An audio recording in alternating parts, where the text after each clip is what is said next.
satu hati kita undang hadirat Tuhan hadir di tempat ini.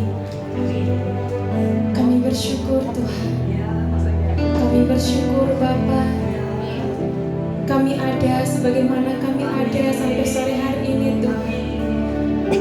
Bahkan sampai di titik ini Tuhan, semua karena kasih karunia-Mu, semua karena anugerah-Mu Bapa.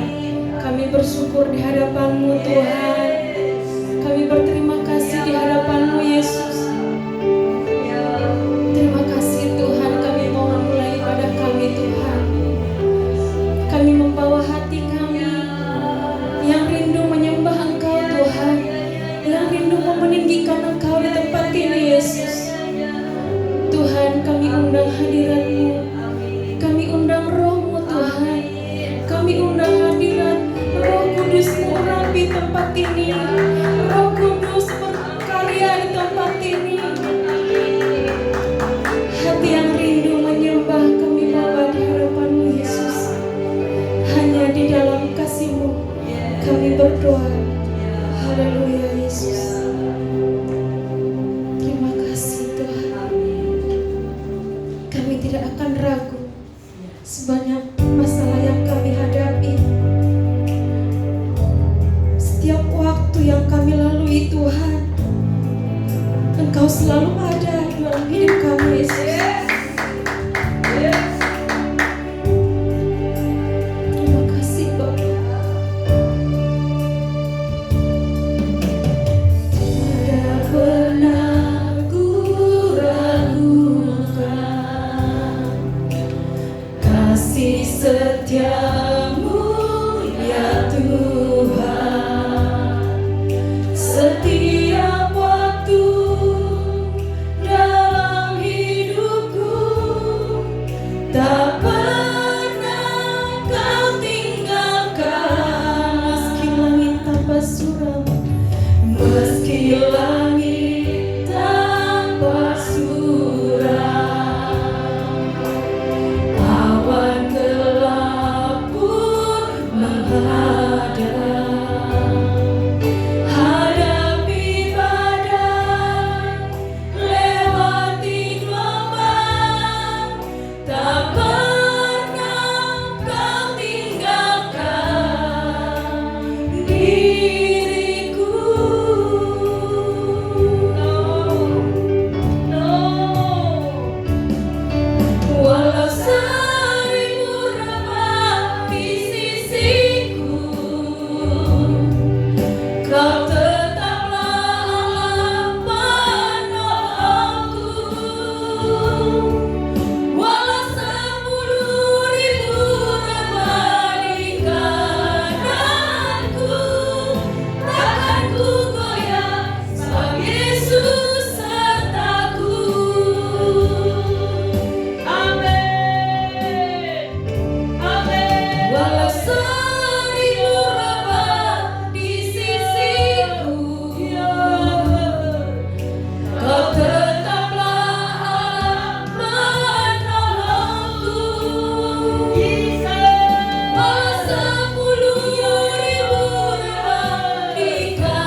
terbaik buat Tuhan. Amin. Karena Yesus adalah kuat kita. Amin. Haleluya. Yes.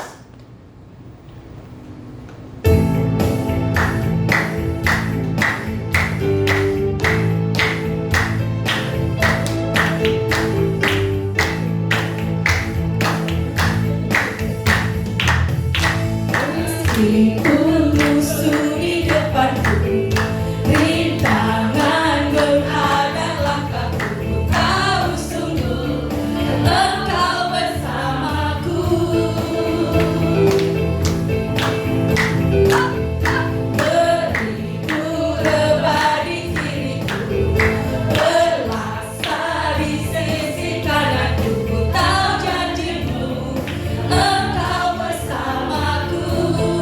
Takkan goyah, takkan pernah goyah keyakinanku pada diri-Mu, Yesus Tuhanku. Tiada yang seperti diri-Mu. Hai, Kaulah kuatku, kebanggaanku, gunung batu dan keselamatanku, kuat tangan-Mu, perlindunganku, Kaulah Allah sumber kemenanganku. Yes.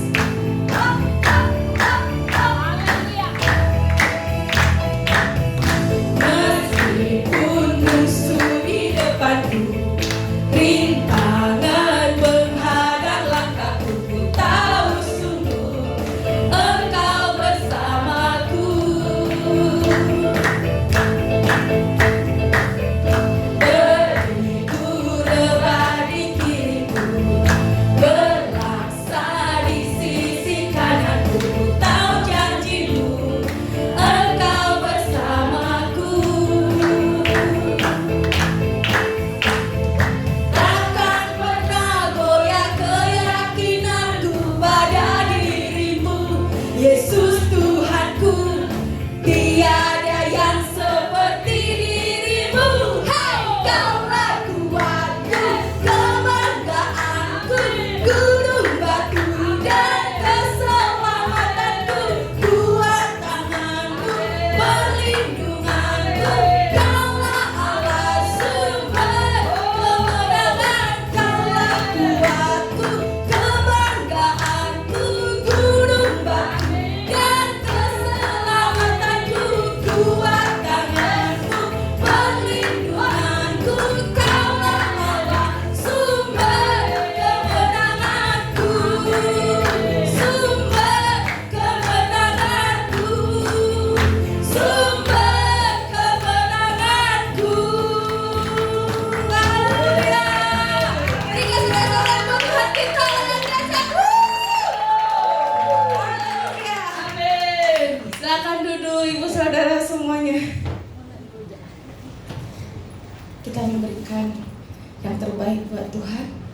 Kita memberikan persembahan kita.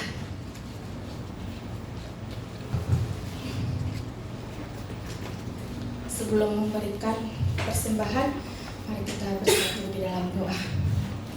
Bapa yang baik, Bapa yang luar biasa, terima kasih ya Tuhan. Terima kasih buat anugerah-Mu ya Tuhan Yesus. Pada sore hari ini ya Tuhan, kami memberikan yang terbaik di hadapan-Mu ya Tuhan. Berkatilah Tuhan persembahan kami, apa yang kami berikan ya Tuhan Yesus, dalam menjadi dupa yang harum di hadapan-Mu ya Tuhan. Jadikanlah Tuhan persembahan kami Tuhan menjadi berkat dan juga kemuliaan bagi nama-Mu Tuhan. Terima kasih Tuhan, kami siap memberi yang terbaik di dalam nama Tuhan Yesus. Haleluya. Amin.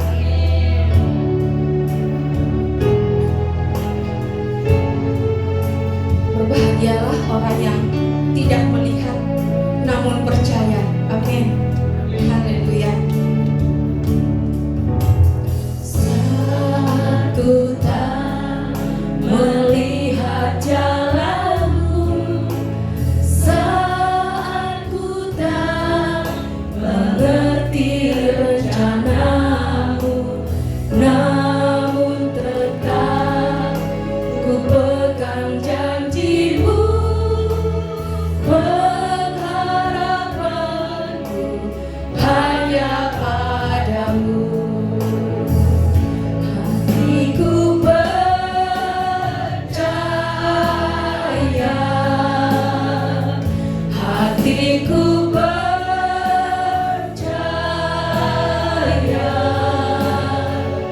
Hatiku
janji-Mu Tuhan kami percaya.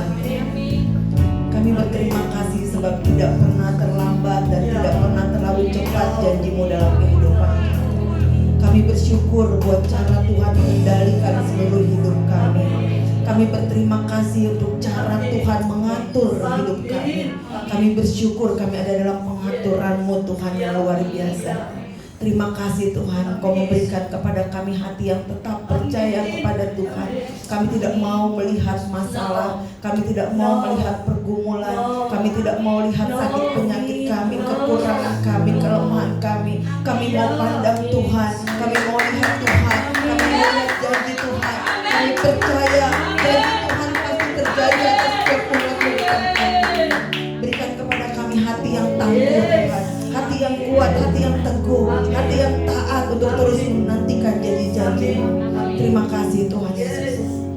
Sore hari ini wanita-wanita di tempat ini Tuhan rindu mendengarkan suara-Mu, arahan-Mu, tuntunan-Mu, baik untuk kehidupan pribadi, baik untuk keluarga, baik untuk usaha, baik untuk pelayanan anak-anak-Mu di tempat ini. Berkata-katalah Tuhan, berbicaralah Tuhan, sampaikanlah isi hati-Mu.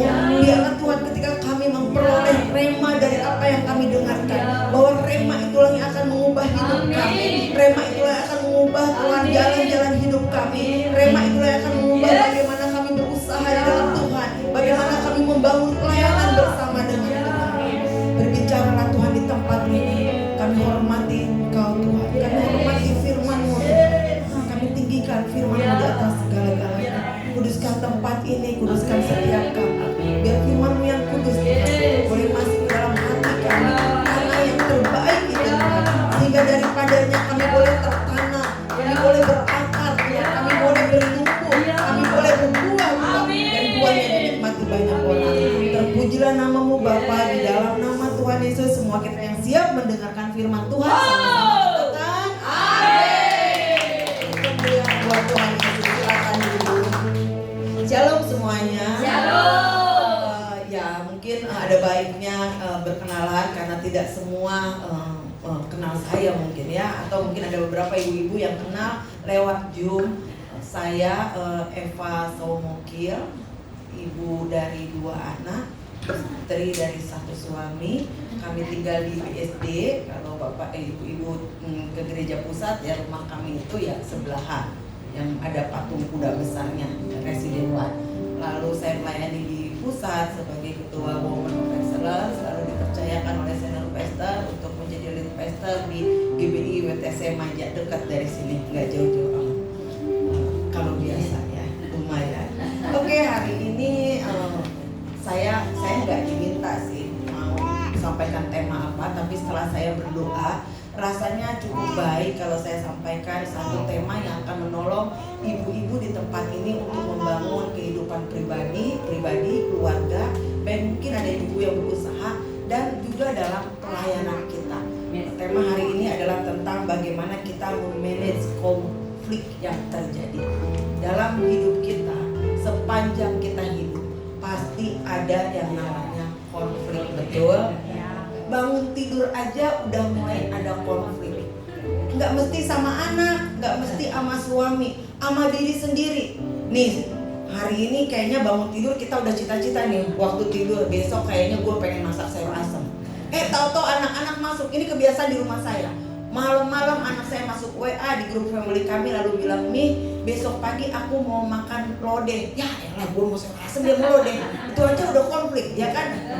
Udah tahu, udah cita-cita, udah pengen sayur asem pakai sambal, pakai ikan asin, tempe. Aduh, tiba-tiba anak mau sayur lodeh, yang ini asem seger, yang ini bersantan. Itu aja udah konflik. Nah, artinya di sepanjang hidup kita semua konflik itu pasti ada.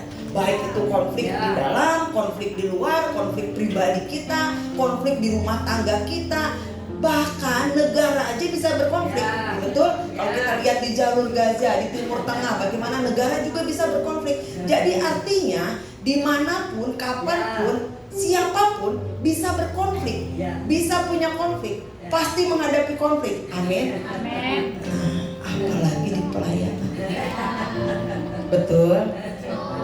Apalagi di pelayanan. Kalau kita nggak punya kemampuan memanage konflik yang terjadi, ibu-ibu keluar dari rumah berkonflik, jalan ke pasar konflik, mau ke toko lagi konflik, ngantar anak konflik, di mana-mana ada konflik. Ternyata realitanya, saya tunjukkan dulu apa sih definisi konflik. Betul ya, kanan, ke atas.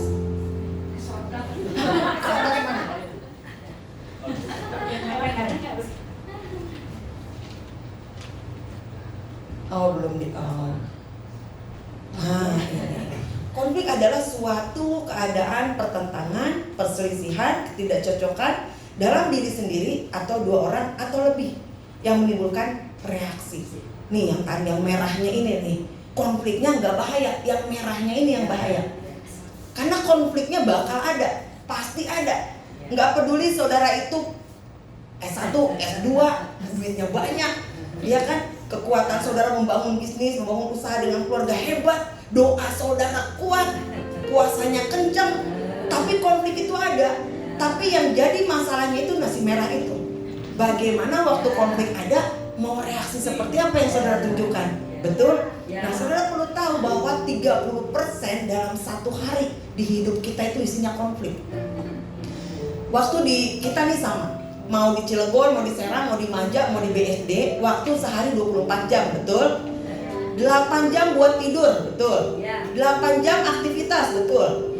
8 jam lagi saudara mikirin konflik, ngelihat konflik, ngomongin konflik, dengar konflik, bahkan saudara menghadapi konflik. Jadi ini penelitian bahwa 30% dalam hidup kita satu hari aja itu isinya udah konflik. Mikirin konflik, lihat konflik, ngomongin konflik, ngadepin konflik, ngadepin orang yang begini, ngadepin ini yang begini, ngadepin teman pelayanan yang begini, suami, anak, mertua, wah macam-macam. Konflik ada di mana-mana. Nah ini kita perlu belajar bagaimana supaya kita bisa menjadi wanita-wanita yang oke, konfliknya ada, tetapi kita bisa menyelesaikan konflik itu dengan sehat. Nah, jenis-jenis konflik saya membatasi cuma 2 aja di sini ya, konflik pribadi dan konflik di tempat kerja atau pelayanan. Mungkin ada ibu-ibu yang sambil bekerja sambil pelayanan. Nah, ada konflik pribadi. Konflik pribadi ini yang pertama konflik pikiran. Keadaan pikiran di mana seorang mengalami benturan perasaan dan kebutuhan. Contoh, mau ibadah WWE. Di sini sih tadi saya tanya, Bu ada dress code-nya? Nggak ada. Kalau di tempat kami tuh ada dress code-nya di pusat maupun di Manja ya. Nah perempuan nih biasanya bagus sih nggak ada dress code-nya, jadi nggak bikin pusing juga. Pusing aja bikin konflik ya. Udah nyiapin baju garis-garis hitam, tiba-tiba katanya putih jeans. Aduh yang putih, perasaan udah dipakai deh minggu lalu. Perasaan yang ibadah WOE minggu lalu tuh udah dipakai perasaan, tapi ada kebutuhan harus pakai putih jeans, itu udah benturan konflik. Betul? Konflik di pikiran. Lalu konflik kepentingan. Nah, hati-hati. Biasanya terjadi dalam kelompok, dan ini bisa dalam pelayanan. Masing-masing kita punya kepentingan. Karena itu kita diajar supaya waktu kita melayani, kita nggak punya kepentingan apa-apa. Kita punya motivasinya tulus. Kalau saudara nggak punya kepentingan apa-apa, waktu saudara nggak dapat pujian, nggak dapat apresiasi, nggak dapat apa-apa, nggak masalah. Kok kita nggak punya kepentingan apa-apa? Amin. Kita nggak ada harapan, nggak ada ekspektasi seperti apa-apa yang kita tahu. Pokoknya kita kerjakan untuk menyenangkan hati Tuhan dan kemuliaan namanya. Amin. Lalu konflik nilai terjadi ketika seorang memaksakan nilainya kepada orang lain dan mengira nilainya itu lebih hebat. Tahu nggak? Kalau di WTC itu perpuluhan wajib. Lalu saudara datang ke kumpulan keluarga, salah satu gereja lah misalnya, ya kan? Lalu bilang, kalau kami tuh wajib, kamu makanya Eda, kamu harus kasih perpuluhan gini. Nggak bisa. Nilai yang ada pada gereja kita nggak sama dengan gereja mereka. Nilai yang ada pada diri kita nggak sama. Jadi saudara jangan mengharapkan memasukkan nilai saudara kepada orang lain. Oh, kalau di keluarga kami nih tiap hari harus ada mesbah. Yes, di keluargamu. Lalu di keluarga ini, lalu kau mulai. Nah, biasanya gini nih, makanya ada mesbah. Jadi aja berantem terus. Betul, kita memberikan yang terbaik, mengajarkan yang terbaik, tetapi belum tentu nilai itu menjadi nilai yang terbaik di keluarganya. Mungkin ada alasan. Ini kuncinya. Kunci supaya kita nggak gampang konflik sama orang. Miliki kemampuan pemahaman bahwa segala sesuatu itu ada alasan. Kenapa orang seperti itu, kenapa nilai keluarga ini seperti itu, kenapa dia melakukan seperti itu ada alasannya. Jadi kalau saudara tahu ada alasannya, saudara nggak bisa kepancing bereaksi yang tadi tuh. Dikit-dikit jadi kesal, marah. Si ini apa? Pas ngedumel. Karena saudara tahu pasti dia itu ada alasannya. Dan ingat, setiap orang itu tiap hari ada bad days dan good days, ya kan? Happy days, betul, boleh, ya kan? Jadi setiap hari itu mungkin tiap hari Bu Mini itu ya berdoa ya Bu Mini, nyembah, puasa, doa fajar. Tapi ada kalanya bad days, tiba-tiba saudara ketemu Bu Mini misalnya ngabariut, coba orang Sunda mah. Terang ibu-ibu nganengos. Nah, iya kan? Ya mungkin lagi sibuk juga, atau mungkin ada hal lain yang sedang dipikirkannya. Tapi kadang-kadang kita sebagai perempuan gini, ya iyalah itu ibu gembala modelnya kayak gitu amat yang masa banget. Ingat, setiap kita itu punya bad days dan punya good days, dan setiap kita punya alasan. Dan ibu-ibu mesti paham bahwa orang-orang itu punya alasan kenapa melakukan seperti itu. Kalau kita ngerti itu, kita nggak gampang berkonflik. Pikiran kita, kepentingan kita, nilai kita nggak ada. Lalu hubungan yang terakhir, maksudnya terakhir dari bagian ini, konflik hubungan ini adalah pergulatan, perselisihan, argumen, perdebatan. Ini bisa terjadi di rumah tangga, dengan suami, dengan anak. Waktu kita mau sekolah, anak di mana, mungkin bisa berdebat dengan suami. Enggak Pak, menurut aku si Dede ini bagusnya di sini kuliahnya. Menurut aku gini mah, itu hal yang biasa. Dan memang harus ada konflik. Saudara bisa bayangkan, saya sih suka bayangkan, kalau misalnya di dalam dunia itu, atau di dalam rumah tangga kita aja, atau dalam hubungan suami istri aja, nggak ada konflik, saya bisa bayangkan itu gimana ya? Bagaimana bisa belajar memahami, bagaimana bisa mempraktekkan kasih, bagaimana bisa mempraktekkan mengampuni.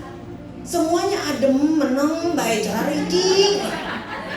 Nonton TV, cicing, ya kan? Duduk bareng. Ada satu keluarga dekat saya, sampai akhirnya baru minggu lalu anak laki-lakinya yang bungsu bilang begini, "Ma, Bapak, keluarga kita ini gak sehat, gak pernah ngobrol, gak pernah berkonflik. Yang satu pergi kerja, yang satu emaknya nge-grab, yang satu anaknya kerja, yang satu anaknya pulang ketemu malam udah tidur, gak pernah konflik." Lalu anaknya bilang, "Keluarga kita sebenarnya gak sehat." Yes, kata saya, benar. Karena kalau orang yang sehat itu pasti dia berkonflik. Pelayanan yang sehat itu pasti ada konflik. Ya. Kalau kita punya teman sedekat apapun, ada aja konfliknya. Jelek banget lu pakai sepatu itu, gak ada pakai sepatunya. Ya terserah gue dong, itu juga konflik, ya kan? Nah, konflik konflik di tempat kerja atau pelayanan antar pribadi, tim, struktur. Nih kalau di pelayanan bisa gembala dengan jemaatnya, bisa jemaat dengan jemaatnya, bisa jemaat WOE dengan ketua WOE-nya. Ada aja komentarnya pokoknya, ya. Ada dilihatnya tuh jelek aja. Itu biasanya tuh banyaknya kayak gitu, tapi bukan di sini, di sono, ya kan? Atau tim, ya kan? Tim yang ini Aser, wah ini sering banget di pelayanan nih. Tim Aser dengan tim ini, dengan pelayanan jemaat jiwa baru. Wah pokoknya yang ini kekeh gini, yang ini kekeh gini. Ayo kekeh, ya kan? Masing-masing punya pendapatnya. Bagusnya begini, bagusnya begitu, ya kan? Nah atau mungkin struktur ini sering terjadi karena kalau setiap tahun biasanya hampir setiap tahun itu ada perombakan struktur. Mau di gereja besar, mau di cabang, saya nggak tahu di sini terjadi apa enggak, tapi akan selalu ada seperti itu. Tiba-tiba teman pelayanan kita harus pindah rumah, pindah kerja, atau mungkin kita setelah kita kenal, kita tahu tuh kekuatannya dia. Oh dia harus direposisi, dipindahin ke tempat ini. Tapi kan itu belum tentu nyenengin orang, betul nggak? Ya. Ada aja nih prasangkanya, bugem nurun-nurunin orang dari struktur. Bugem, tadi malam saya 2 malam berturut-turut rapiin struktur, rapiin semua, bawa mereka masuk ke dalam track, ya kan, supaya pas sesuai dengan kekuatan mereka. Ada aja tuh tadi pagi, mami, anak-anak ini begini, anak saya kan di next gen, mami ini begini, nggak apa-apa, itu tugasnya gembala ngerapi-rapiin, jemaat kan tukang acak-acak. Di dalam hidup kita semua ini akan mengalami konflik, dan saudara perlu ingat bahwa konflik itu bukan dosa.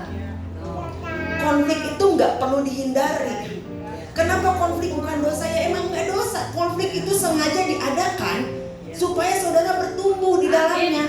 Saudara memahami segala sesuatunya, saudara menerima orang. Yang bikin dosa tuh begini, yang tadi reaksi saudara, respon saudara terhadap konflik kadang-kadang atau seringkali mendatangkan dosa. Jadi ngambek, marah, amarah. Ada orang yang kecewa, bunuh diri. Ada orang yang kecewa sama pasangannya, akhirnya tinggalin, pergi sama wewe gombel. Nah itu reaksi. Betul? Yang tadi ditulis merah itu. Respon dari konflik baru mendatangkan dosa. Tapi konflik itu nggak dosa. Bahkan ya tokoh-tokoh Alkitab itu mengalami konflik.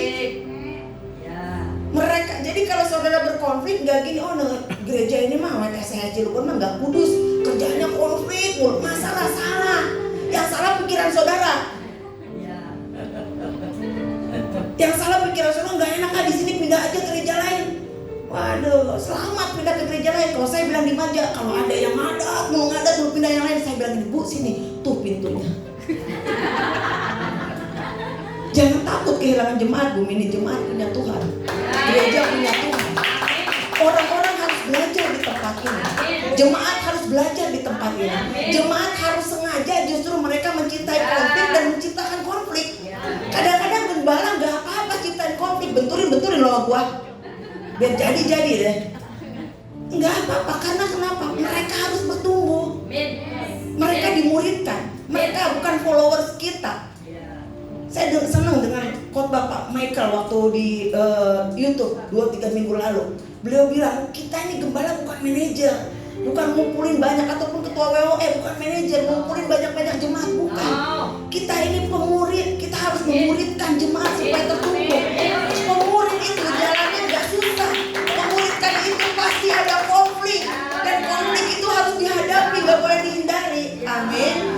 Lihat tokoh-tokoh Alkitab, Abraham sama Lot, konflik. Udah deh, mau mana? Kata Abraham ke Lot, mau pilih yang mana? Kanan kiri? Kalau lu kanan, gua kiri lah, ya kan? Miliki yang kayak gini nih, kualitas hati kayak Abraham.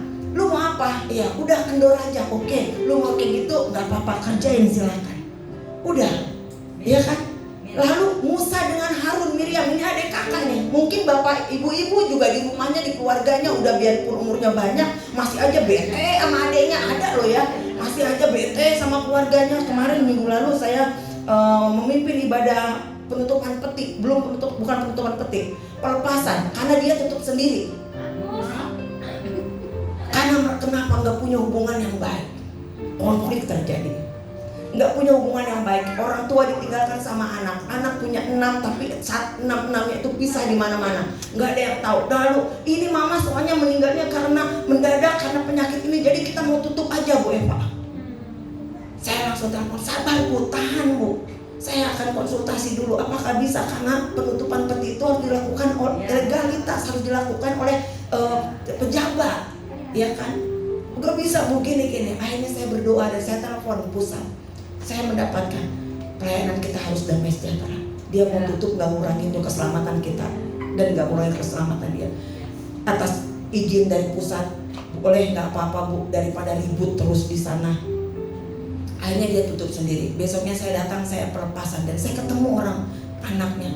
Gak ada tante, 6 anak papa semua di sana, semua di sini. Konflik terjadi sudah bertahun-tahun sampai anaknya sekarang udah banyak. Oh, Paumanya tinggal berduaan aja dan sakit itu terlantar seperti itu. Konflik tidak pernah diselesaikan. Di zaman dulu tuh adik kakak, abang adik, Musa, Harun, Miriam berkonflik. Daud sama Raja Saul berkonflik. Hanya karena kenapa? Daud itu waktu menang, Daud diarahkan. Daud, wow hebat. Raja Saul bilang, buset dah kok dia jadi populer dari gua. Hati-hati pemimpin. Kadang-kadang ada roh yang kayak gitu. Kok jadi populeran anak buah gua daripada gua ya? Lalu saudara mulai mau gimana nih cara nggak membunuh sih, membunuh karakternya. Bagaimana caranya memfitnah dia? Betul? Ada roh seperti Saul kayak gitu. Waduh, kok kayaknya lebih tenaran dia, kok dia yang diagung-agungkan, kok dia yang dieluk-elukan, kok dia yang disenengin, kok dia yang jadi favorit ya sama jemaat ya, kok bukan gua ya. Raja Saul, hati-hati. Lalu mulai merencanakan, itu dia reaksinya. Ada konflik, reaksi, keluar rencana-rencana jahat.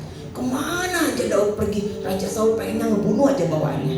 Betul? Paulus, Petrus, Paulus dan Barnabas punya pertentangan di dalam pelayanannya. Jadi konflik itu ada. Tokoh-tokoh Alkitab mengalami konflik itu. Dan bahkan Tuhan Yesus juga mengalami dan bahkan memulai konflik. Nanti ininya boleh difoto, saudara-saudara baca bagaimana Tuhan Yesus waktu di bait Allah. Ya kan, orang lagi dagang baik-baik kayak gini, mejanya disusun, tiba-tiba dia acak-acak, ya kan. Lalu orang-orang lagi belajar di sana, Matius 8 ayat 26. Enggak yang kayak gini, bukan hukum yang ini, Pak. Tapi lihat, kenapa Tuhan Yesus memulai konflik? Karena buat Tuhan Yesus, konflik itu adalah bagaimana saudara bisa bertumbuh daripadanya. Tuhan Yesus bikin konflik pun bukan gak ada kerjaan, tapi supaya dia itu kalau ngajar itu radikal banget. Tuhan Yesus tuh kalau ngajar tuh gak ada abu-abu, hitam-hitam, putih-putih. Jadi ketika orang ada yang gak bisa, Tuhan Yesus kayak gini juga bisa kok, gak apa-apa, wayana baik Tuhan Yesus. Gak masalah kalau kita mencong-mencong dikit. Gak bisa. Akhirnya mulai datang konflik. Wah, ini guru, hukum Taurat nih seperti ini. Tuhan bilang, ini hukum kasih, ini hukum anugerah. Beda karena kenapa? Dengan konflik terjadi karena ada perbedaan. Konflik terjadi karena ada perbedaan nilai tadi. Konflik terjadi karena ada perbedaan pengajaran yang tadi. Tuhan Yesus memulai konflik, menghadapi konflik karena dia tahu betul dia ada di posisi yang benar. Dan dia pengen murid-muridnya itu belajar dari konflik itu.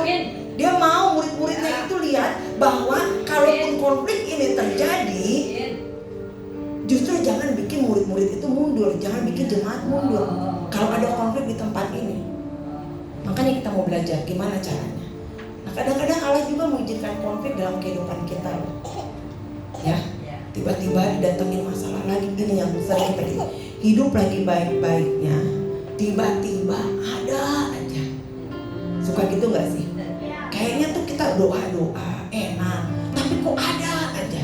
Tiba-tiba ke pasar ketabrak beca, berantem sama tukang beca. Tiba-tiba lagi nganter anak, ya kan, ibu yang itu tuh ngeselin banget, ada aja komentarnya. Seringkali Tuhan itu justru mengizinkan konflik terjadi, yaitu tadi satu lagi, untuk pertumbuhan saudara dan saya. Konflik itu diizinkan untuk saudara bertumbuh, untuk saudara memahami diri saudara sendiri dan juga orang lain. Jadi konfliknya sekali lagi enggak apa-apa. konfliknya nggak masalah. Tapi yang jadi masalah kalau saudara nggak selesaikan konflik, lalu itu mendatangkan dosa. Nah, iblis berusaha. Ingat, konflik bukan dari iblis. Saudara perlu tahu kebenaran ini, bahwa iblis itu sudah ada di bawah kaki saudara 2000 tahun yang lalu. Jadi jangan apa-apa disalahkan iblis. Ya kan, rumah tangga iblis, anak ini iblis, macet iblis, wah roh macet lah disalahin katanya. Ya, sakit penyakit iblis. Kebenarannya bahwa iblis itu sudah ada di bawah kaki saudara sejak 2000 tahun yang lalu. Jadi kalau iblis saudara salahin, saudara salah alamat. Tapi kalau iblis berusaha mengambil keuntungan atas setiap saudara dan saya melalui konflik, ya. Bagi saudara yang gak mau selesai konflik, dia ambil keuntungan cepat. Tinggal cepet-cepetan saudara mau selesai konflik, atau iblis yang masuk menyusup menyelesaikan buat saudara. Pilih, hadapi. Saya senang di firman Tuhan diajarkan bahwa kenapa Tuhan itu memberikan selengkap senjata Allah kepada panglima-panglima Israel. Semua tuh ketopong keselamatan di depan, pedang roh adanya di depan, baju jirah keadilan semua di depan. Ternyata kebenarannya kenapa semua selengkap senjata Allah itu ditaruhnya semua buat buat melindungi bagian depan, supaya saudara dan saya jangan lari dari masalah, supaya saudara dan saya menghadapi musuh. Karena bajunya semua selengkap senjata Allah itu semua sudah dipakaikan kepada saudara, dan saudara harus hadapi musuh, hadapi peperangan saudara nggak mundur. Amin. Itu kenapa alasannya semua baju peperangan itu selengkap senjata Allah itu ditaruh di bagian depan. Ada konflik, jangan sekali-sekali mundur. Saudara pindah gereja, di gereja yang baru, selamat datang. Konflik lebih banyak jangan-jangan. Saudara, aduh ganti aja deh, nggak mau nih suaminya kayak gini, bikin konflik, udah males, susah dibilangin, nggak pinter nyari duit, udah Bu Pendeta tinggalin aja, biarin aja saya pulang, saya bisa kok sendiri, saya bisa kok cari duit sendiri, dari dulu juga saya nyari duit sendiri bisa. Disombongnya cewek nih kalau udah kayak gini, ya, nggak ada dia juga bisa kok saya mau tinggalin aja dia, mau ganti, tuh ketambah kalau bisa. Iblis mulai masuk menyusup. Karena saudara gampang tinggalin area peperangan saudara. Saudara gampang tinggalin masalah saudara. Saudara nyerah, saudara berbalik, enggak, ini enggak kuat di sini. Enggak, di gereja ini enggak enak. Enggak, rumah tangga halu tunggu, ada rungsep yang ada. Enggak, bahkan ada orang tua yang memilih tidak mau mengurus anaknya. Karena buat dia katanya anaknya degil, susah, bebal, dibilangnya susah. Lah, anaknya sendiri. Kalau dia sampai bebal, susah dibilang, ada apa? Belajar. Kenapa sampai anak-anaknya susah dikasih tahu? Anak-anak kan gak ada yang salah. Kalau kata Profesor Endara, itu tidak ada yang salah. Yang salah itu orang tua yang tidak pernah mau belajar.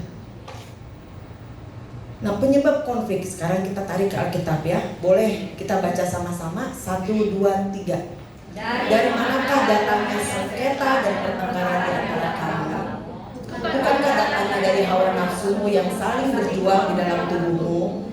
Kamu mengingini sesuatu, tetapi kamu tidak memperolehnya.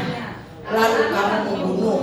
Kamu iri hati, tetapi kamu tidak mencapai tujuanmu. Lalu kamu bertengkar dan kamu berkelahi. Kamu tidak memperoleh apa-apa karena kamu tidak berdoa. Atau kamu berdoa juga, tetapi kamu tidak menerima apa-apa karena kamu salah berdoa. Sebab yang kamu minta hendak kamu habiskan untuk memuaskan hawa nafsumu. Nih, penyebab konflik ini yang semua digaris merahin. Mengingini sesuatu tapi nggak dapat. Konflik kan? Kita punya pengenan, kita pengen ini. Pokoknya nggak mau tahu ya, pulang wewe ini mama pengen makan sate taichan. Oke. Nanti ya jam 6, jam 7 makan malam kita. Oke. Tiba-tiba bapaknya, suaminya ada meeting atau ada pertemuan pelayan dengan pelayan lain di gereja. Rubah pikiran, ngamuk tuh bisa, bete tuh bisa. Katanya oke. Taunya malah pergi sama orang. Aku gak diutamain. Waduh, itu perempuan tuh. Aku tuh gak diutamain, aku gak dianggap ya. Mulai itu. Udah bilang oke. Kenapa? Pengen sesuatu tapi gak memperolehnya. Sorry. Lalu iri hati. Ini penyebab konflik juga. Susah lihat orang senang lihat orang pada pintar ya. Orang iri hati nggak bisa melihat orang senang. Kayaknya ada aja julidnya. Udah kalah netizen plus 62 juga. Udah kayak lambe turah pokoknya. Wow, ini ibu ini ya secakep banget sih dia pakai baju bunga-bunga. Maaf ya Bu ya, nggak ada pantas-pantasnya. Emang kamu pantas? Punya juga enggak? Berarti lu nggak punya. Komentarin orang. Nah, iri hati itu penyebab konflik dari dalam hati ini. Cek, ada salah satu nggak di kita? Setiap belajar kita itu cek. Aku pengen sesuatu tapi aku nggak peroleh. Lalu aku mulai marah, gusar, kesel, jengkel, kecewa. Akhirnya lama-lama dipendem, akhirnya kepahitan. Itu tuh. Kenapa kepahitan orang itu? Karena dipendem. Enggak apa-apa. Enggak sakit hati. Enggak, udah nggak marah. Tapi mengkel. Tadinya mengkelnya segini, jadinya wah, jadinya kepahitan. Pindah gereja lagi, balik lagi pindah gereja lagi. Ketemu di sana sama aja. Lalu satu lagi memuaskan hawa nafsu.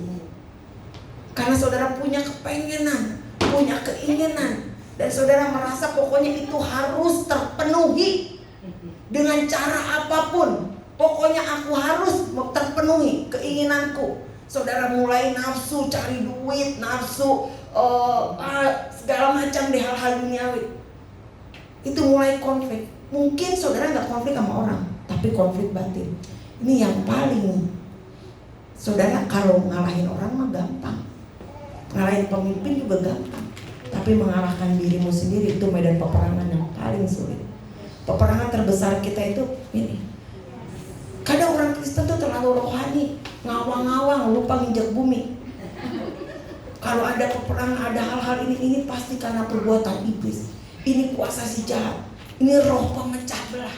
Kan tadi saya udah bilang iblis itu udah ada di bawah kaki saudara 2000 tahun yang lalu. Ini karena manusia lama saudara itu masih ada dalam hidupmu. Nafsu, dikuasai jahat, amarah, benci, ya kan? Apa tuh manusia-manusia lama saudara? Ya, ada kan dalam Alkitab manusia-manusia lama kita itu. Nah sebetulnya itu, jadi bukan iblis lagi yang disalahin, tapi manusia lamamu yang belum ditundukkan kepada kebenaran firman, yang ikut dalam hidupmu setiap hari itu ada, nempel. Nah itu, sehingga saudara masih nafsu, hawa nafsu, nafsu sama keinginan duniawi, nafsu, wah pokoknya apa-apa langsung nafsu, emosi, segala hal deh. Kalau saya bilang di sini nafsu seksualitas kan kayaknya masa iya sih ibu-ibu di sini? Enggak juga ya. No katanya. Lalu selanjutnya berbagai ini. Kebanyakan orang mengatasi konflik seperti ini dengan cara apa? Kompetisi. Kayak tadi Paulus dan Barnabas dalam pelayanannya mengalami persaingan. Ada orang yang mengatasi seperti ini, berkompetisi. Saya ini ya, sampaikan kepada saudara seperti apa. Nah, kompetisi ini seperti ini, selalu menempatkan diri kita yang menang dan cenderung menuntut orang lain yang salah.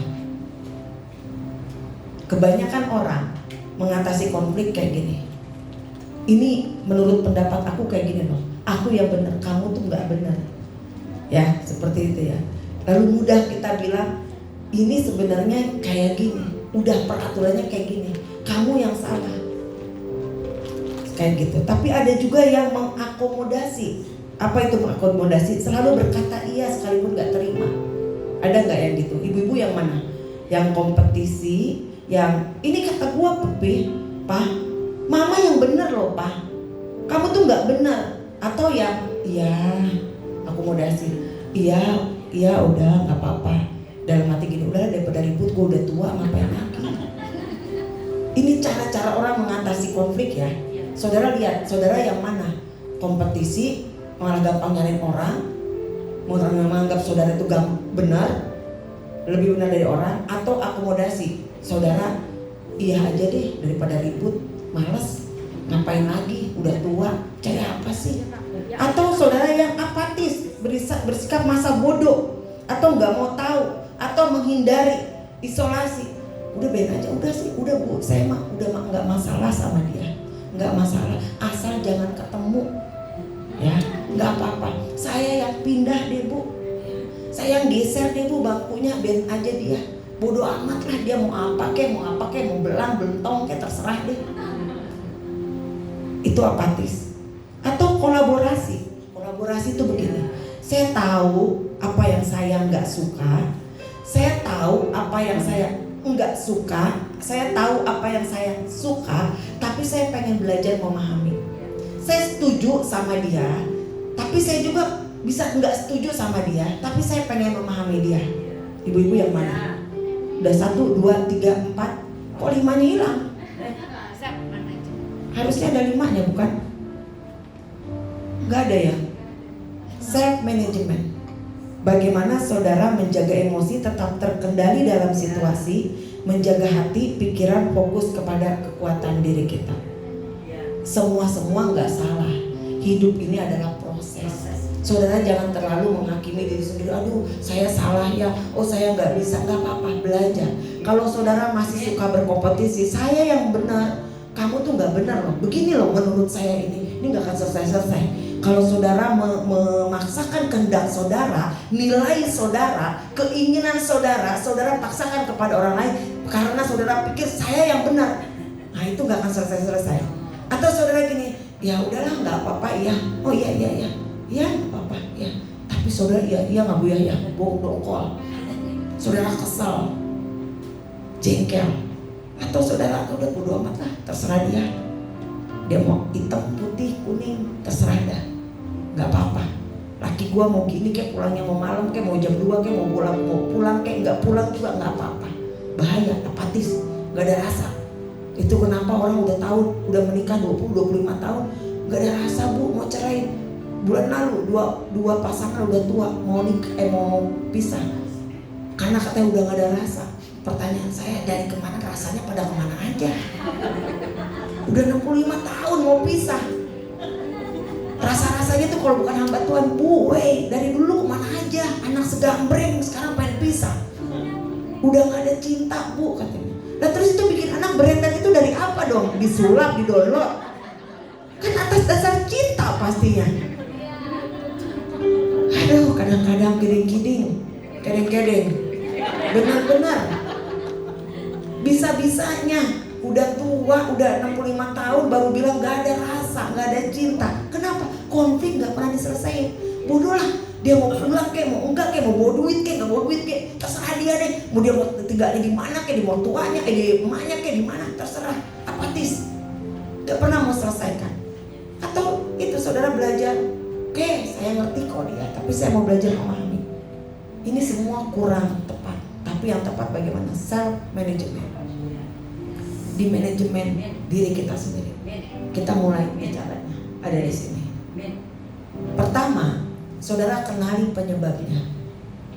Apa sih yang bikin saya berkonflik ini? Ini langkahnya. Saudara mesti aware. Aware itu ilmu yang menolong saudara keluar dari setiap masalah saudara deh. Baik itu di dalam maupun di luar. Saudara kenali penyebabnya apa? Anak saya itu berkali-kali ke psikolog. Dia bilang dia pengen jadi ibu dan istri yang sehat. Jadi dia dibesarkan oleh produk mamahnya itu yang meledak-meledak. Jadi dia memilih setelah bekerja, dia selalu punya konselor. Dia punya psikolog untuk dia ngobrol. Karena prinsip dia pengen jadi ibu dan istri yang sehat. Lalu dia bilang, waktu ditanya sama psikolognya ajarin kayak gini percis kayak yang mami ajarin. Kenalin penyebabnya. Kalau malam, katanya Deborah, anak saya Deborah namanya, kamu renungkan, apa sih yang bikin saya marah tadi sama orang itu? kenapa sih saya marah sama orang itu? Atau pikiran saya salah?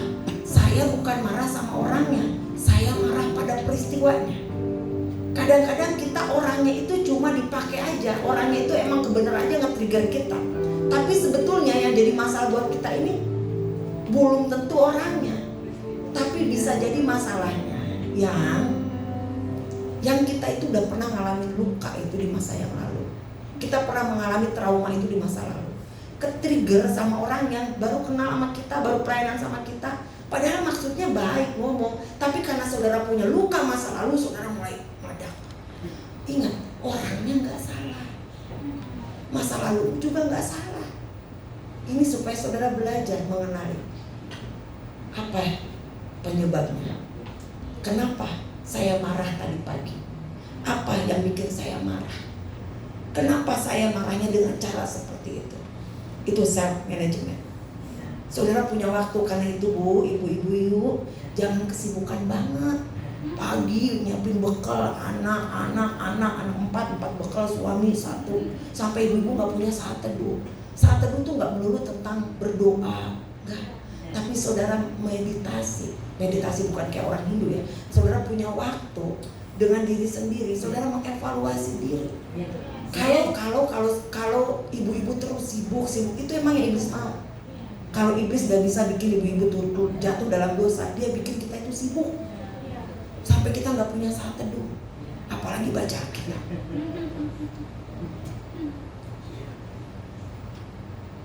Kita gak bisa cari penyebabnya. Makanya kenapa masalahnya berlarut-larut, masalahnya numpuk, akhirnya jengkel. Akhirnya ketika orang lain cuma ngomong dikit aja, itu namanya senggol bacok. Lu senggol gue bacok, lu jual gue borong, ya kan? Karena kenapa? Ada hal-hal yang ibu gak selesaikan. Ketika ada konflik, kenali penyebabnya. Lalu, ini yang saya senang, ambil inisiatif. Apalagi kalau di sini ibu-ibu pemimpin. Ingat, arti kata memimpin itu adalah menjadi hamba. Inisiatifnya harus datang dari kita. Kalau sama suami, saya mah mendingan gini, saya lebih sehat. Setelah 10 tahun, sekarang saya pernikahan hampir 25 tahun, bulan Januari besok ya, tanggal 5, 25. 10 tahun berkonflik, 15 tahun pernikahan saya sehat. Ada konflik? Ada. Tapi menerapkan, menghidupi, ambil inisiatif. Saya selalu berpikir gini, emang kalau bukan, kenapa enggak gue ya yang minta maaf? Kalau dia enggak, rata-rata kan, maaf ya bapak-bapak, suami susah minta maaf. Bapak-bapak pura-pura budak aja deh, susah bilang, iya kan? Sama enggak sih yang main di rumah saya? Susah minta maaf, susah minta tolong, pokoknya kayaknya gitu ya. Ya, tapi bapak-bapak di sini mah enggak ya, bapak-bapak ya, enggak ngaku. Pulang dicegat lagi gue di rumah. Iya, tapi kalau saudara waras, kalau dia nggak minta maaf, emang kalau saya minta maaf kenapa? Kalau dia nggak ngomong minta tolong, kalau saya minta tolong duluan kenapa? Dengar, 10 tahun setelah 10 tahun pertama pernikahan, itu saya lakukan, I love you. Saya minta maaf ya. Buat suami saya dari orang timur tuh kagak ada tuh sayang, pokoknya lurus lempeng aja rumah tangga itu. Gak ada yang sayang, I love you, minta maaf, tolong, gak ada. Pokoknya di keluarganya gak ada yang kayak gitu. Tapi karena saya belajar inisiatif, I love you sayang, minta maaf ya. 10 tahun loh. Abis itu kalau ada konflik, saya bilang, kamu tahu gak, aku tuh sakit hati banget. Karena kenapa? Aku tuh pengennya berbalas. Tahu gak perempuan, saya, maaf ya bapak-bapak, sampai kebutuhan seksual itu saya bilang, kamu tahu kalau saya habis menstruasi, saya tuh bisa garang, bisa nggak tolong saya? Karena kalau enggak, ibu-ibu nggak dikasih jatahnya, tinggal bilang aja apa susahnya sih, nggak haram, iya kan? Kadang-kadang ibu-ibu nggak mau yang ini enggak, mau martabak yang mana, ketan, kacang atau keju? Oh, enggak deh, enggak. Ya. Yang ini enggak. Bukannya kamu suka? Enggak. Terus mau yang mana? Ya mau keju, campur ini, campur ini. Tinggal ngomong aja. Kadang-kadang kita tuh banyak lagunya. Saya suka bilang sama suami, aku minta maaf ya, kaum kami ini emang aneh, langka. ditawarin enggak sampai rumah ngambek. Kenapa kamu diam terus? Lagian tadi gak dibilang. Lah kan saya udah bilang mau yang mana ini. Bukan yang ini saya maunya ini. Ya elah, makanya bilang. Ngomong. Hah? Iya. Ibu-ibu pikir suami ibu cenayang. Benar banget. Di rumah saya juga kata-katanya sama Bu Mini kayak gitu. Dipikir cenayang apa? Semua serba tahu. Tinggal dibilang aja, ngomong. Nah, ambil inisiatif. Kalau udah konflik, udah tahu penyebabnya apa, inisiatifnya datang. Kalau dia nggak bisa, kenapa nggak dari kita? Saudara harus berpikir gini, penting mana egomu atau rumah tanggamu? Penting mana egomu atau pelayananmu? Penting mana egomu atau pekerjaan Tuhan? Jadi kalau misalnya kita yang harus ngalah, emang kenapa? Nggak ada masalah kok. Nggak ada. Saudara mau pegang harga diri saudara kayak apa sih? Saudara pandang kepada salib, nggak ada apa-apanya sakit hati saudara. Luka saudara, konflik saudara, nggak ada apa-apanya. Karena itu kalau ada masalah, ada konflik, pandang kepada salib Yesus. Dia udah menyelesaikan buat saudara dan saya. Dia dilukai, dicaci, dibagi, dia dicambuk buat saudara. Kita mana ada pelayan, mana ada gembala yang cambuk saudara, nggak ada kan? Nggak ada. Jadi seberapa sih sakitnya saudara dibanding dengan apa yang dikerjakannya di atas kayu salib buat saudara? Pandangnya ke situ. Jadi kalau aku harus ngalah, emang kenapa? Belajar besar hati. Dan saya rasa itulah yang bikin kenapa saya bertahan terus di dalam rumah tangga, dalam pelayanan. Saya nggak pernah menyerah. Karena kenapa? Belajar berbesar hati. Kalau itu harus saya yang memulai. Jangan pernah bertanya, kenapa nggak kamu sih? Maunya gitu kan? Enak aja gue. Lu juga bisa. Lu aja kerja, kenapa nggak gue? Sekarang dibalik ibu-ibu. Kalau emang nggak ada yang lain yang mau, kenapa nggak aku? Kan Tuhan Yesus kayak gitu nilainya. Yang lain gak mau menanggung dosamu, tapi aku mau menanggung dosamu. Saudara kalau punya nilai itu kan, kalau saudara mengaku anak Allah, saudara harus hidup seperti Tuhan Yesus hidup. Bahkan sampai saudara disakiti, saudara belum mencucurkan air mata, tenang. Prinsipnya tadi, mana yang lebih penting? Ego gua apa pelayanan gua? Ego gua apa rumah tangga gua? Ego gua apa anak-anak gua? Gak ada apa-apanya. Yang ini gak ada apa-apanya. Toh kalau saudara matikan yang ini, saudara hidup. Saudara matikan yang ini, rumah tangga saudara hidup. Saudara matikan yang ini, masa depan anak-anakmu hidup. Tinggal nih. Bukankah itu yang kita kejar? Menjadi serupa dengan Kristus. Lalu siapkan waktu berkomunikasi. Pak, aku mau ngomong. Masalahnya kita tuh gengsi dan tidak terbiasa. Kita dibesarkan oleh orang tua yang kalau nyelesain masalah itu di rumah saya, kalau nyelesain masalah itu setrika melayang, piring melayang, pukul yang satu. Jadi waktu rumah tangga 10 tahun pernikahan saya, caranya percis karena saya nggak tahu cara yang lain. Pokoknya kalau suami saya itu ngeyel, ya udah gue gebuk, beres. Aduh, kenapa sih kamu pukul? Suami saya kan orangnya lembut gitu ya. Kenapa sih kamu pukul gini? Ya bisa kamu nggak ngerti-ngerti, makanya ngerti. Jangan dilaporin ya KDRT-nya saya 10 tahun yang lalu. Makanya ngerti. Kalau nggak mukul saya nggak muas. Karena kenapa? Saya contoh orang tua saya. Kalau nggak lempar apa-apa saya nggak puas. Kalau nggak lempar gunting atau ngancam-ngancam nggak puas. Karena kenapa? Dari kecil yang saya lihat orang tua saya itu pokoknya begitu, menyelesaikan masalah kayak gitu. Tapi kita nggak usah salahin orang tua kita. Kita belajar dari apa yang mereka buat. Kita dikasih kesempatan belajar. Itu kenapa ada pemuritan. Makanya jadi wanita harus dimuridkan. Colek kanan kiri. Udah ikut pemuritan enggak? Nanti ada excellence. Habis permata ada excellence. Dan itu bikin iman saudara semakin tangguh. Ya kan? Siapkan waktu berkomunikasi. Saudara yang reka-rekakan supaya tercipta komunikasi. Jangan gengsi. Sekarang pulang setelah dengar kebenaran ini, saudara pulang itu terbukalah sama suami. Pak, sebenarnya maksud aku, terus minta maaf kalau kemarin aku pikir kamu cenayang, semua tahu. Padahal aku tuh sebenarnya tuh pengen ini loh Pak. Ngomong aja padanya. Nah, bicaralah secara asertif, bukan provokatif. Beda. Kalau asertif, kalau provokatif tuh, makanya kamu dari dulu sih gitu. Kamu sih selalu, nah kata selalu tuh. Sekalinya suami kita bikin yang baik-baik, tumben lupa. Kita banget tuh ya. Kita banget. Iya kan? Kamu tuh selalu selalu dari dulu, padahal kesalahannya baru sekali, tapi udah dibikinnya tuh kayak udah berkali-kali gitu. Dibilangnya selalu, dari dulu selalu gitu, dibilangin susah, padahal udah beda konsepnya, beda masalahnya. Tapi kita senang kayak gitu. Giliran suami kita udah baik-baik, tumben lu ada angin apa lu? Kayak gitu nih, ya kan? Nah, lalu bicaralah dengan asertif. Beda, kalau provokatif main salah-salahin. Kalau asertif itu, Pak, boleh enggak kalau ngomong itu kayak gini? Nah, apa yang saudara bangun? Saya tuh 10 tahun membangun komunikasi yang asertif, lalu membangun kebiasaan I love you. Terima kasih ya Pri, kamu udah kerja keras buat aku. Buat di saya mana ada. Papa mama saya anak kolong, orang tuanya penembak misterius, dua-dua kanan kiri sama. Kerasnya kayak apa? Nggak ada bahasa di kita, pokoknya lewat sedikit papa saya baca koran, diam. Cuma kedengeran suara sedikit, bisa diam nggak?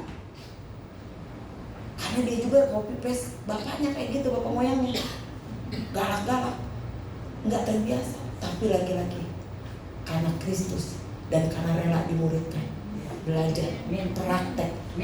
Lalu sekarang, lalu enak banget. Sekarang tuh yang nganter-nganter saya kemana-mana suami, dia rela meninggalkan kliniknya buat temenin saya. Dan seminggu ini hampir tiap hari keluar. Dari minggu kemarin hampir tiap hari dia rela, nggak apa-apa.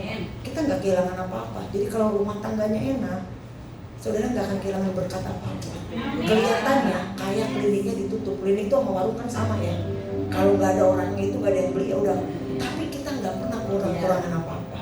Karena firman Tuhan bilang kalau kamu rukun maka berkat itu dicurahkan. Berkat itu bukan datangnya dari warung, dari tokomu, dari klinikmu, dari pekerjaanmu, bukan. Berkat itu dari surga. Amin. Lalu cari solusinya. Cari solusinya. Jadi baiknya gimana ya Pak? Ini sebenarnya segi komunikasi, seni komunikasi kita yang kita kembangkan dengan suami, dengan anak, sama teman pelayanan juga gitu.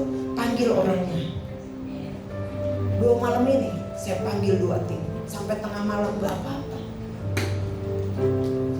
Kalau manusianya saya yang lama, ngapain mau ngurusin lu? Ada semua digaji enggak gua. Lu pendidikan gua di belakang, diatur bilang bugemnya begana begini. Tapi karena saya mau hidupi itu, saya panggil semuanya. Apa kendalanya dari kamu? Apa kendalanya kamu? Ya, tapi sebelumnya dari hari Minggu, Senin, Selasa, Rabu, malam, tengah malam, kami minta maaf karena kami pun baru belajar melayani. Saya ini baru belajar menjadi lead pastor. Saya minta maaf. Apa kendala dari kamu? Apa kendala dari kamu? Cari inisiatif. Saya yang menyediakan waktu pelayan, hamba. Saya yang panggil mereka. Saya yang iris daging. Saya pikir begini loh, emang kenapa sih kalau saya harus ngalah? Berontak. Karena kenapa? Kamu nggak salah. Mereka yang susah diatur, mereka yang belum tahu cara melayani. Kamu nggak salah maunya, tapi enggak. Saya datang bilang minta maaf. Saya perlu tahu dari sisi kalian seperti apa. Sampai kubu dan ini, timur tengah, timur ini semua gontok-gontok. Indahnya pelayanan begini, tapi pelayananlah tempat kita mempraktekkan firman Tuhan. Pelayananlah tempat kita mempraktekkan pengampunan berkali-kali. Sama rumah tangga. Rumah tangga lah tempat kita mengampuni berkali-kali. Jadi saya bilang sama Dr. Veno, entah berapa ribu kali aku udah mengampuni kamu dan kamu udah mengampuni aku. Tapi ternyata itulah indahnya konflik. Jadi kita makin sayang, makin bertumbuh, dan rumah tangga jadi happy dan berkat ngalir. Kliniknya ditutup, ibaratnya tokonya ditutup, berkatnya tetap ada. Ya, dicukupi bulannya setiap hari. Yes, amin. Kemana tutup balik? Nah, ini yang sehat. Jadi kalau saudara punya konflik, ini hukum yang betul. Jangan konflik kalau yang tidak sehat. Ibu punya masalah dengan saya, ya kan? Saya nggak, maaf ibu ya, saya nggak suka sama cara ibu. Ibu begini. Terus aja. Ini yang jadi saingan, ini yang kita betein, ini yang kita kesalin. Gue sama lu pokoknya ada masalah ya. Gue gak demen sama lu gini. Lalu yang salin juga bilang, lu juga begini. Tapi kalau yang benar, menyelesaikan masalah yang benar, begini Bu, kita kita berdua, kita aware yang tadi itu, kita tahu apa penyebab masalahnya. Kita berdua sebetulnya punya masalah sama sistem gereja nih. Yuk kita benerin yuk. Kita berdua, suami istri misalnya, Pak, sebenarnya masalahnya bukan aku atau bukan kamu, tapi kita berdua itu punya masalah komunikasi. Yuk kita selesaikan komunikasinya yuk. Kamu sih gak punya waktu. Kalau yang pertama Anda PS saya, you and me, PS me, ya kan? Kamu sih gak punya waktu. Kamu kerja terus, cari duit terus. Bapaknya bilang, kamu juga ngurus anak saya gak diurus. Padahal sebetulnya kalau duduk baik-baik, Pa atau Ma, inisiatif boleh datang dari ibu-ibu kok, gak apa-apa. Kita ini punya masalah sebetulnya. Kita gak punya waktu di keluarga buat ngobrol. Yang masalahnya itu. Betul? Dalam pelayanan kita sering, ini sih pakemnya begini, ini kamu yang begini. Kita gontok-gontokan pribadi. Padahal masalahnya bukan itu. Masalahnya ada yang harus diselesaikan. Tapi energi kita udah habis buat menyelesaikan. Ini kamu salah, bukan yang kayak gini. Menurut aku tuh gak kayak, terus habis energinya untuk itu. Sekarang dibalik, kembangkan yang tadi, panggil, ngobrol, komunikasi. Sadari kita itu sebetulnya punya masalah. Ini loh masalah. Cari masalahnya itu apa? Kurang komunikasi, ya kan? Kurang apa, cari. Jadi nggak pernah punya masalah dengan Tuhan itu. Nggak ada urusan sama orang itu, nggak. Tuhan itu urusannya hidupmu. Tuhan itu urusannya hatimu. Bukan dengan si ini. Jadi si ini bukan sumber konflik saudara. Balik kepada ini. Saudara harus punya inisiatif. Saudara ajak orangnya ngobrol. Kalau misalnya gengsi, saudara pandang kepada salib. Kalau misalnya saudara punya ego, ngapain gue? Enak aja gue harus datang ke dia. Saudara pandang kepada salib. Seberapa sih sakitnya saudara dipandang dibanding Yesus? Nggak ada apa-apanya lukamu dipandang lukanya. Luka cambuknya, betul? Itu anak Tuhan. Itu kualitas murid. Ingat, setelah selesai ibadah ini, jangan pernah berpikir Bu Mini ini sumber masalah gua, Ibu ini nih sumber masalah gua, Ibu ini nih, Bapak ini sumber masalah. Enggak. Panggil orangnya. Kita berdua punya masalah. Gereja ini punya masalah. Pelayanan kita punya masalah. Keluarga kita punya masalah. Ayo kita duduk berdua. Kita selesaikan. Masalah biasanya itu apa? Komunikasi. Masing-masing punya pemikiran, satu punya pemikiran, punya pendapat, nggak mau diomongin, atau sungkan, betul? Atau nggak enak, itu aja. Di rumah tangga juga begitu. Padahal tuh, waduh maunya banyak, tapi karena nggak terbiasa. Aduh nggak enak lah kalau ngomong sungkan, kalau ngomong kayaknya tabu, kalau ngomong kayaknya nggak pantas. Ngomong aja. Ini udah 2024 Bu. Nggak yang kayak dulu ngomong sama suami tuh kayak ada batasan, yang ini tabu, yang ini betul kan kalau zaman dulu ya, yang produk-produk dulu ya. Tapi sekarang berbeda.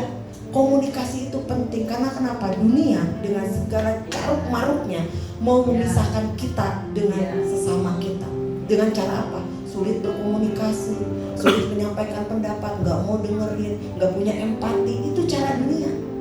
Tapi kita kan nggak mau hidup dengan cara dunia. Kita mau hidup dengan cara surga. Surga gimana? Selalu balik. Ayo selesaikan dengan kasih. Kasih menutup segala pelanggaran. Jangan digembor-gemborin pelanggarannya. Panggil orangnya duduk. Ayo kita selesaikan masalah kita. Ayo kita selesaikan apa yang menjadi konflik di pelayanan kita, di rumah kita, pribadi kita. Amin. Saudara mendapatkan sesuatu hari ini. Saya rasa bahasa saya kalau nggak salah. Roma 12 ayat 18. Ini penutup. Ini bagus banget. Sedapat-dapatnya, kalau hal itu bergantung padamu, hiduplah dalam perdamaian dengan semua orang. Ini perintah. Sedapat-dapatnya. Kalau emang saya yang harus minta maaf, sedapat-dapatnya. Kalau emang saya yang harus nurunin ego, sedapat-dapatnya. Kalau saya yang harus mengalah, hiduplah demi satu tuh dengan seorang supaya saudara ada selalu dalam perdamaian. Perdamaian itu harus diusahakan, harus saudara kejar. Betul? Itu baru dibilang anak-anak Tuhan. Karena kenapa kita nempel kepada sumber damai itu, sang pemberi damai itu, yaitu Tuhan Yesus Kristus. Tuhan Yesus memberkati. Kasih Tuhan. Kita berdoa. Kami mengucap syukur buat firman-Mu pada sore hari ini Tuhan. Kami berterima kasih Tuhan tidak berhenti untuk terus mengajar kami. Kami berterima kasih Tuhan terus menerus mengajar kami, membentuk kami, memulihkan kami. Tuhan cuma punya tujuan satu, supaya setiap kami menjadi semakin serupa dengan Tuhan. Terima kasih buat kesempatan kami mendengarkan firman Tuhan. Terima kasih Tuhan Yesus, kami tidak mau menyia-nyiakan apa yang sudah kami dapatkan. Kami mau aplikasikan, kami mau terapkan dalam kehidupan kami pribadi, dalam keluarga kami, dalam usaha kami, pelayanan kami, dimanapun Tuhan tempatkan. Sekali-kali kalau ada konflik, kami mau ingat firman hari ini, kami mau ingat firman sore hari ini, dan kami mau menjadi pelaku-pelaku firman-Mu. Dan kami percaya kalau kami menjadi pelaku firman Tuhan, maka keberhasilan dan keberuntungan akan menyertai kami seumur hidup kami. Terpujilah nama-Mu Bapa. Di dalam nama Tuhan Yesus kami sudah berdoa dan kami bersyukur atas firman-Mu. Haleluya. Amin. Tuhan Yesus berkati. Terima kasih Bu Eva yang sudah memberikan firman Tuhan. Sungguh kita semua sangat diberkati. Kita semua diberkati, amin. Haleluya. Kiranya Tuhan berkati lebih lagi, memakai Bu Eva untuk menjadi saluran kasih Tuhan. Puji Tuhan. Waktu selanjutnya saya berikan kepada Ibu Heni sebagai Ketua WOE WTC Cilegon untuk memberikan sambutan. Tuhan Yesus dahsyat, luar biasa.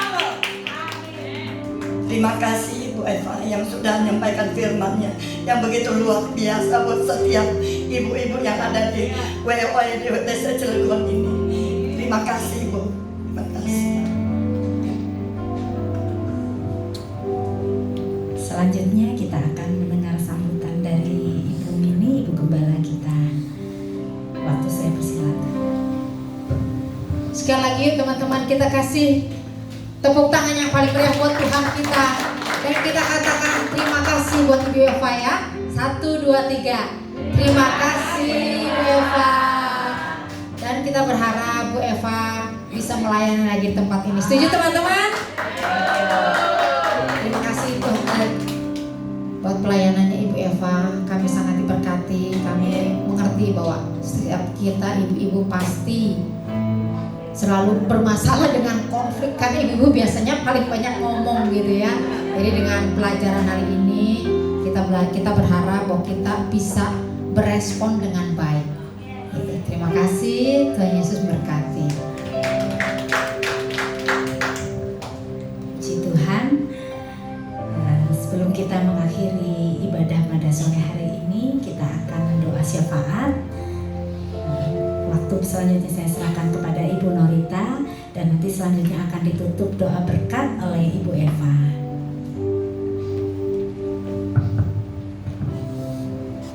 Mari kita berdoa. Terima kasih Bapa yang baik. Kami mengucap syukur Tuhan buat segala kebaikan-Mu dalam setiap hidup kami. Kami boleh merasakan Tuhan penyertaan-Mu selalu sempurna bagi kami Tuhan.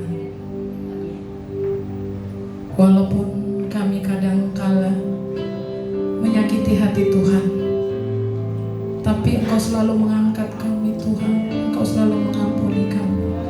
Terima kasih Yesus, Engkau sangat baik bagi kami. Engkau Tuhan kami yang dahsyat. Engkau Tuhan kami yang luar biasa. Tiada Allah seperti Engkau ya Tuhan. Terpujilah nama-Mu Bapa. Biarlah segala pujian, syukur, hormat kami hanya bagi nama-Mu Bapa. Terima kasih Tuhan buat sore hari ini. Terima kasih buat Bu Eva Tuhan yang telah menyampaikan sebagian isi hati-Mu. Terima kasih Tuhan, Kau telah tibakan di tempat ini dengan selamat. Bahkan firman yang dibawakan Tuhan sungguh menguatkan kami. Sungguh Tuhan membawa kami untuk dapat Tuhan naik level lagi, sehingga kami boleh Tuhan menanggapi setiap konflik yang ada di dalam kehidupan kami, boleh kami meresponi dengan baik Tuhan. Bahkan Tuhan untuk meningkatkan iman kami Tuhan kepada Engkau Bapa. Terima kasih Bapa, terima kasih. Terus Tuhan Engkau memperbaharui setiap hidup kami, memperbaharui setiap ibu-ibu yang ada di tempat ini Tuhan. Terima kasih buat Bu Eva Tuhan yang telah menyampaikan firman-Mu. Terus Engkau memberkati dia Tuhan, Engkau lindungi dia Bapa, Engkau jagai dia dari ujung rambut sampai ujung kaki Tuhan. Perlindungan-Mu sempurna buat Bu Eva Tuhan. Bahkan kemanapun hamba-Mu ini Tuhan membawakan firman-Mu, terus Engkau pakai Tuhan dengan luar biasa Tuhan. Sehingga lewat pelayanannya Tuhan, banyak Tuhan wanita-wanita yang dimenangkan, banyak Tuhan wanita-wanita yang semakin diperbaharui Tuhan. Lindungi dia Bapa, jagai dia, berkati keluarganya Tuhan, berkati suaminya, anak-anaknya Tuhan. Apapun yang mereka kerjakan Engkau buat berhasil Tuhan. Engkau berkati keluarga Ibu Eva dengan luar biasa Tuhan. Kami percaya Tuhan, janji-Mu tidak pernah terlambat buat setiap orang yang meminta pertolongan kepadamu Tuhan. Hal itu kami aminkan ya Bapa. Tuhan, kalau sebentar lagi hamba-Mu ini akan pulang ke BSD Tuhan, Tuhan kami serahkan dalam tangan-Mu. Roh Kudus-Mu Tuhan yang menyertai dia, perlindungan-Mu sempurna buat ibu dan bapak Tuhan. Bahkan kendaraan yang mereka tumpangi, yang mereka bawa, lindungi Tuhan, tibakan dengan selamat di rumah mereka, bertemu dengan keluarga anak-anak Tuhan dengan sukacita damai sejahtera Bapa. Terima kasih Bapa yang baik. Terima kasih Tuhan. Sore hari ini juga Tuhan kami berdoa Tuhan buat ibu-ibu yang hadir saat ini Tuhan. Kami mengucap syukur Tuhan atas ibu-ibu yang hadir saat ini Tuhan. Kami Tuhan boleh merasakan kemenangan demi kemenangan Engkau berikan bagi setiap kami. Dikala kami Tuhan mencari hadirat-Mu, dikala kami mencari Engkau Tuhan, Engkau selalu ada buat kami Bapa. Terima kasih Bapa yang baik, terima kasih Tuhan. Apapun yang menjadi pergumulan setiap ibu-ibu di tempat ini Tuhan, Engkau lihat Tuhan, Engkau tahu Tuhan. Kami percaya Tuhan, setiap masalah Tuhan Engkau angkat Tuhan dari setiap ibu-ibu di tempat ini. Dan biarlah Tuhan Engkau jadikan kami menjadi ibu yang kuat, yang tangguh Tuhan. Menjadi tiang doa buat keluarga kami, buat suami kami, buat anak-anak kami Tuhan. Pakai kami Tuhan menjadi ibu-ibu yang kuat Tuhan, yang membawa anak-anak kami ke jalan kebenaran-Mu Tuhan. Terima kasih Bapa yang baik, terima kasih Tuhan. Berkati suami-suami kami Tuhan, berkati anak kami. Setiap apa yang dicita-citakan oleh setiap anak-anak kami Tuhan, Engkau tolong Tuhan. Sehingga Tuhan masa depan yang terbaik Engkau berikan bagi setiap anak-anak kami Tuhan. Yang membutuhkan pekerjaan Tuhan, Engkau berikan pekerjaan Tuhan. Yang membutuhkan jodoh Tuhan, Engkau tunjukkan jodoh yang terbaik, yang seiman Tuhan, yang takut akan Engkau Tuhan. Terima kasih Bapa yang baik. Sore hari ini juga Tuhan kami berdoa khususnya Tuhan buat Bu Stewati Tuhan, Bu Rini, Bu Ervina Tuhan. Kami serahkan dalam tangan-Mu, di mana Tuhan saat ini mereka dalam mengalami kelemahan tubuh Tuhan. Tuhan, kami tidak tahu apa yang mereka alami, tapi Engkau lihat dari kerajaan surga-Mu. Sekali saja Engkau akan menumpangkan tangan, mereka akan sembuh di dalam nama Yesus Tuhan. Engkau angkat siap penyakit mereka Tuhan. Mujizat-Mu boleh terjadi buat ketiga ibu kami ini Tuhan. Sehingga kelak Tuhan, besok atau minggu depan kami boleh bertemu di dalam kasih, di dalam sukacita ya Tuhan. Engkau berkati juga Tuhan. Kami berdoa juga Tuhan buat anak kami Nathan Tuhan yang kurang sehat saat ini Tuhan. Kami percaya Bapa, Engkau akan memberkati anak kami Nathan, pertumbuhan yang Kau sertai Tuhan. Biarlah senantiasa anak kami pertumbuhannya dengan sehat Tuhan. Bahkan Tuhan Engkau memberkati dia dari kecil, dewasa nantinya Engkau memberkati, masa depannya juga Engkau berkati Tuhan. Terima kasih Bapa yang baik. Kami juga mengucap syukur Tuhan buat ketua WOE Tuhan, Cik Heni Bapa, kami serahkan dalam tangan-Mu. Kami bersyukur Tuhan Kau tempatkan Ibu Heni Tuhan sebagai ketua di tempat ini. Biarlah Tuhan Engkau senantiasa memberkati Ibu Heni Tuhan, kesehatan Tuhan, pekerjaannya, usahanya Tuhan, semuanya Engkau berkati Tuhan. Terima kasih Bapa yang baik Tuhan. Engkau tambahkan iman percaya dia, kuatkan iman dia Tuhan. Sekalipun ada cobaan, goncangan yang dia alami Tuhan, Tuhan kami percaya dikala dia mengandalkan Engkau, Engkau akan selesaikan segalanya Tuhan. Kami percaya firman-Mu Tuhan.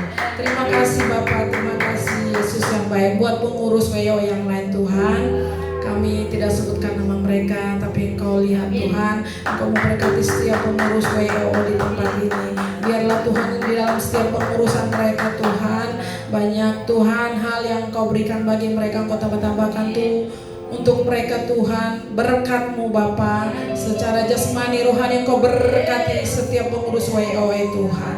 Terima kasih Bapa yang baik, terima kasih Tuhan. Kami juga Tuhan berdoa buat Tuhan anak-anak-Mu yang ambil alih hari ini Tuhan dalam pekerjaan-Mu. Tuhan Engkau memberkati mereka, Engkau perhitungkan setiap apa yang mereka lakukan saat ini Tuhan.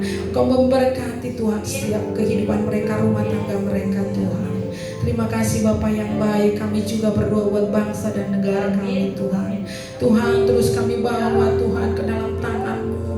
Biarlah tangan pengasihan-Mu senantiasa turun buat bangsa dan negara kami Tuhan. Sehingga bangsa kami menjadi bangsa yang Engkau kasih Tuhan. Bangsa yang Engkau berkati Tuhan. Bangsa yang takut akan Engkau Tuhan.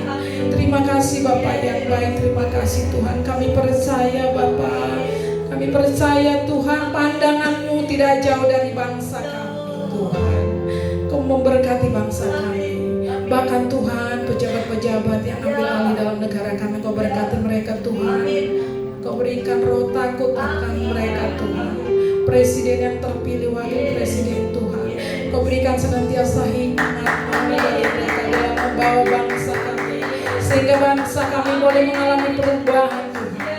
Bangsa yang maju, bangsa yang merdeka, bangsa yang mengasihi-Mu Tuhan dengan sungguh-sungguh Tuhan. Engkau pakai Tuhan anak-anak-Mu Tuhan di dalam bidang kepemimpinan di bangsa kami Tuhan. Engkau angkat setiap anak-anak-Mu Tuhan, supaya mereka boleh menjadi terang Tuhan, baik dimanapun mereka Engkau tempatkan Tuhan. Di lingkungan dimanapun mereka Engkau tempatkan Tuhan, kami percaya ada perbedaan khusus Tuhan Engkau berikan bagi setiap kami yang percaya kepada Engkau Tuhan. Terima kasih Bapa, terima kasih Yesus yang baik. Kami serahkan seluruh kehidupan kami ke dalam tangan-Mu ya Tuhan.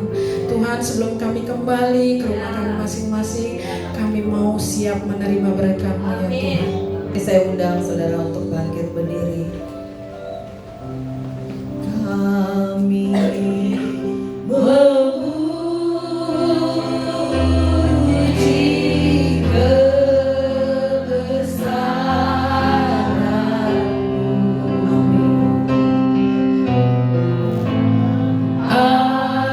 Ajaib Tuhan,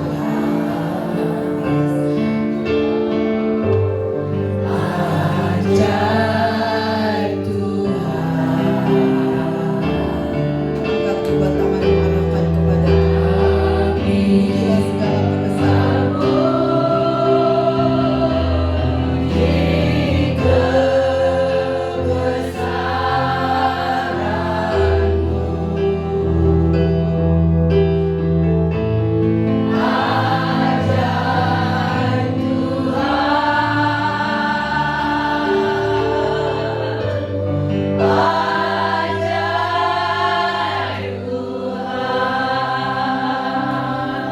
Segala kebenarannya sudah diberikan kepadamu.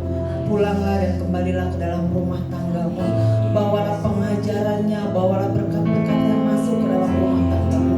Jadilah wanita-wanita yang suka melakukan firman Tuhan. Diberkatilah hidupmu, diberkatilah suamimu, diberkatilah anak-anakmu, diberkatilah keluargamu, diberkatilah keluarga besarmu, diberkatilah usaha bersamamu dalam keluargamu, diberkatilah pelayananmu, dan biarlah berkat yang terbaik dari Allah Bapa di surga, cinta dan kasih dari Tuhan Yesus, penebusan, penghiburan, kekuatan